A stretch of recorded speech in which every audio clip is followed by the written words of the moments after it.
Olá, pessoal! Eu sou a Bruna Classa, professora de Biologia aqui no Estratégia Vestibulares, e essas são as 100 dicas para gabaritar biologia. E na dica de hoje nós vamos falar sobre morfologia das angiospermas. Então, quem são as angiospermas, né? Elas são o grupo aí mais variado em número de espécies componentes do reino das plantas. Então, aqui nós temos a estrutura de uma planta geral, né, composta aí por raiz, caule e folhas, e nas angiospermas existe aí duas novidades evolutivas, né? As flores e os frutos. Então vamos ver aí as flores, a morfologia dessas flores. Existe aqui uma região que é formada pelo pedúnculo, que liga a flor ao resto do ramo, e o receptáculo, né? Essa dilatação na zona terminal do pedúnculo, onde se inserem outras peças florais. Em relação aos órgãos reprodutores, existe o conjunto de sépalas, que a gente chama de cálice, e o conjunto de pétalas, que a gente chama de corola, tá? As corolas, elas são visualmente muito bonitas, coloridas, perfumadas, que é para atrair os polinizadores, então, para essa flor, para essa planta. Além disso, existe aí os órgãos de reprodução, né? O androceu e o gineceu.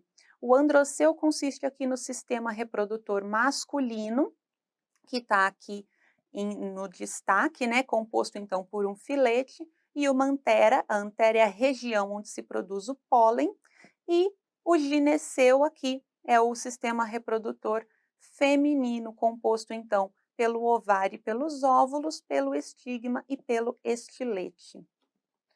Em relação aos frutos, eles contêm e protegem as sementes e auxiliam aí na dispersão dessas sementes pela natureza. E podem ser formados a partir do ovário, né, como são a maioria aí dos frutos, ou alguns outros tecidos também podem passar a compor esses frutos, e a gente vai chamar esses frutos então de pseudofrutos ou frutos falsos, porque eles não se originam verdadeiramente do ovário, tá?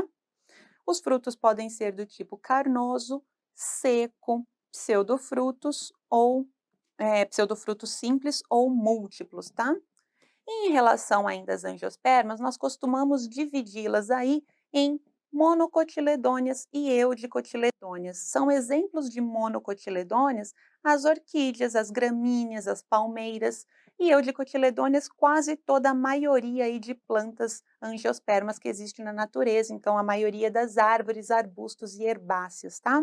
E a grande diferença entre elas, em relação ao embrião, aqui é a presença de apenas um cotilédone, e nas eudicotiledôneas, 2 cotilédones. Em relação às flores, as monocotiledôneas possuem órgãos florais múltiplos de 3, e as eudicotiledôneas possuem órgãos florais múltiplos de 4 ou 5.